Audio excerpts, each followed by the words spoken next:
This is Jose Merino, Editor-in-Chief of the Neurology family of journals. The Neurology podcast provides practical information to neurologists and other clinicians to help them provide better care for their patients. Thanks for listening and have a great week. Hello again. I'm Derek Stitt from Mayo Clinic, and welcome back to this week's Neurology podcast, where I'm so delighted to be joined by Miranda M from the University of Calgary. We're here to chat about her recent article, Neurologists' Attitudes and Perceptions on Palliative Care, which you can find in the October 2024 issue of Neurology Clinical Practice. We know that palliative care is something that has some footprint in just about all subspecialties of neurology, albeit to different degrees. But Miranda and her co-authors did a real nice job laying out in this paper the current landscape of how the neurologists in her large academic medical center view palliative care in their practice. Miranda, thanks so much for joining us today. Thanks, Derek, for having me. I think it's always great and it's impressive when we get to feature authors on the podcast who are still in training. And I was hoping you could just start by telling us a little bit about your neurology background and then the background, of course, of what led your team to pursue this project. I'm currently a stroke fellow in the Calgary Stroke Program at the University of Calgary, where I also completed my adult neurology residency. So the idea for this project started when I was a junior resident, and I was really struck by how many patients told me that they had never had a conversation with their doctor about advanced care planning or understood what palliative care was. I think we've all seen instances in our training and in our careers of inappropriate care and sometimes the harm it can cause patients, their families, and their healthcare teams, and it's very heartbreaking. So despite the clear benefits of care planning, many patients reported that these discussions simply don't happen, and it can really leave them vulnerable to unnecessary suffering.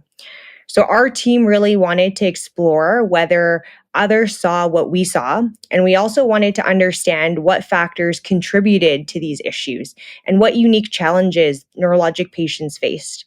So neurologic conditions, we all know, often really impact communication, behavior, and a person's sense of self. So we wanted to create a framework to understand the barriers and facilitators in providing palliative care for these patients as a neurologist. Great. I totally agree with that. And let's transition to talking about the nuance of how you designed this study. And doing this qualitative research is, and I say qualitative because this was an interview-based and analysis of commentary that took place here. And so that's different than a lot of the statistical analysis that we're usually discussing with other studies in this podcast. And so I was hoping you could very briefly go over the design of this study from the highest level. So we really wanted to examine this as a social phenomenon. So in our case, it's, do neurologists delay or fail, or how do they initiate advanced care planning and palliative care for their patients? And since there's no existing theory to address this, we used a methodology that constructs knowledge from both the neurologists' lived experiences and the researchers themselves. So that's quite unique in this methodology. We collected and analyzed data iteratively by doing interviews with the participants, and we would explore new ideas as they emerged in these interviews until we reached a point where there were no new themes that were generated. And this process really allows us to build a comprehensive framework and go into those details about this social phenomenon. We wanted to sample a broad group of neurologists, so we included clinicians, educators, researchers, and scientists within our academic center, and from a number of neurologic subspecialties. We also looked at different experience levels ranging from new graduates to those who have been practicing for over 21 years. And to verify our results, we shared our findings with the neurologists after to see if they recognize their own experiences in our conclusions. That's great. And I will say I really enjoyed just reading the direct quotes because you had a lot of direct quotes in the paper. And I mean, obviously I'm practicing in a different country, in a different health system, but I mean, it was like I was talking to someone right next to me with their comments that I hear every day. It's like I was hearing my own inner voice when a lot of those folks were commenting about their views on palliative care interventions in neurology and a lot of my colleagues. So it was validating for me as well to read. So as you alluded to, and I think it's no surprise to our listeners, although there's a lot of variability doctor to doctor, there is widespread delay and in some instances even failure in initiating palliative care practices and advanced care planning for patients with neurological disease. And based on the recurrent themes in those responses from those you interviewed, you were able to identify a handful of factors that seem to more commonly impact these delays. And I was hoping you could tell us what those were. Sure. Maybe we'll talk about a few of the factors that we looked at. And there's more quotes in the paper as well. So if you wanted to read about those more, we'd go into a bit more depth about these factors. But some of them included local practice culture, experience, context, the type of practice, and then patient factors. Great. And so let's dive into those in a little bit more detail. So maybe we can do two at a time. So tell us about how the respondents tended to feel regarding culture of practice and then their own training experience and specialty experience and how that played a role. Yeah, for culture, neurologists who trained outside of Canada noted that Canadian patients seemed very open to discussing quality of life and personal values. One of the participants shared with us that in Canada, they thought that quality of life and patient values were a front role in patient care. And as for experience, many respondents felt like they lacked adequate training in palliative care, which made these discussions even more challenging for them. Some even reflected on their uncertainty about when to initiate care planning or make referrals to palliative care. And then, so what about context and the type of practice? Yeah, context matters a lot. In the inpatient setting, where patients tend to have more severe illnesses, there is a large sense of urgency to address advanced care planning. Whereas in contrast, in the outpatient setting, many participants shared that generally there's a less sense of urgency, but therefore potentially the opportunity for delaying these discussions, although the responsibility still remains.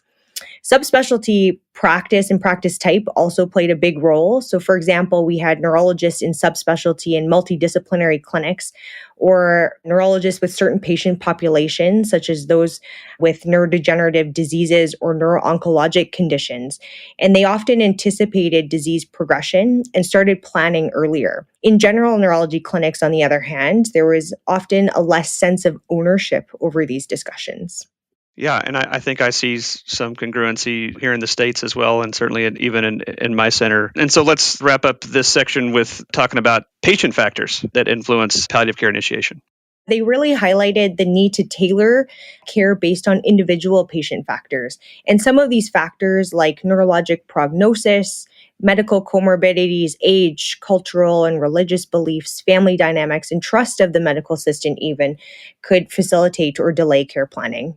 And then something you also alluded to earlier was harm. And so what about the potential for harm that these barriers can create? Yeah, the harms can be really significant. And when the communication breaks down, patients may receive inappropriate care, and it leads to significant distress for both them and their families. Neurologists also acknowledge that witnessing inappropriate care could cause moral distress for their healthcare team members as well. And so finally, I was hoping you could summarize what your paper touches on about potential solutions. So let's look toward the future and trying to be optimistic here. So potential solutions, potential improvements to palliative care. How do we optimize palliative care for neurology patients? You know, personally, I think one of the things your article touches on is the public health attitude, our public health knowledge dissemination, societal attitude, societal perception. And I think those are areas where there are big gaps, but where there, of course, are big gaps, there's big potential for impact. Sometimes when I'm talking to patients about topics where societal perception, is an issue, or there's a lack of societal awareness, I sometimes will tell patients, I wish they would talk about this on the Today Show or Good Morning America, which is our big, national morning news, because more people should know about it. Because I think there's a lot of things that we talk about all the time in neurology that when we tell patients about it, it's like they're hearing it for the first time and they're major issues. So I was hoping you could talk to us about how we can optimize. I totally agree. I think this is all centered around encouraging patients and their families to really share their lived experiences about care planning, about palliative care, about neurologic care as well. There's a growing awareness about palliative care in Canada. It's such an important topic, but there still is a lot of stigma around initiating palliative care discussions or care planning discussions in general. So I totally agree that increasing public health efforts and education for everyone would be a big, big area for impact. From a neurologic training perspective, we also identified that improving palliative care training and neuropalliative care, specifically education for trainees, as well as practicing neurologists, could be another big area to address. And we looked at different evidence or different literature that's also described practicing neurologists to work in collaborative and integrated practices, which some of our neurologists do already. And that's had a big impact for their practice culture. Lastly, from a high-level perspective, we really want healthcare leaders and researchers to build evidence and innovate care models for these patients to help advocate for policy changes as well. Great. Thank you so much, Miranda. I think this is certainly an important issue for neurologists to keep in mind. We really appreciate you coming on and helping advocate for neuropalliative care and using a well-written paper to do it, I must say. So thanks so much. That's all for today. Thanks for listening. I'm Derek Stitt for the Neurology Podcast.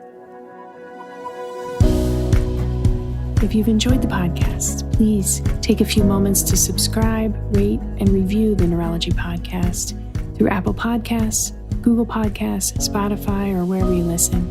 And remember, you can always head to neurology.org/podcast for our full list of past episodes, or you can also search by keyword in your podcast app for any neurology-specific topics you want to learn about.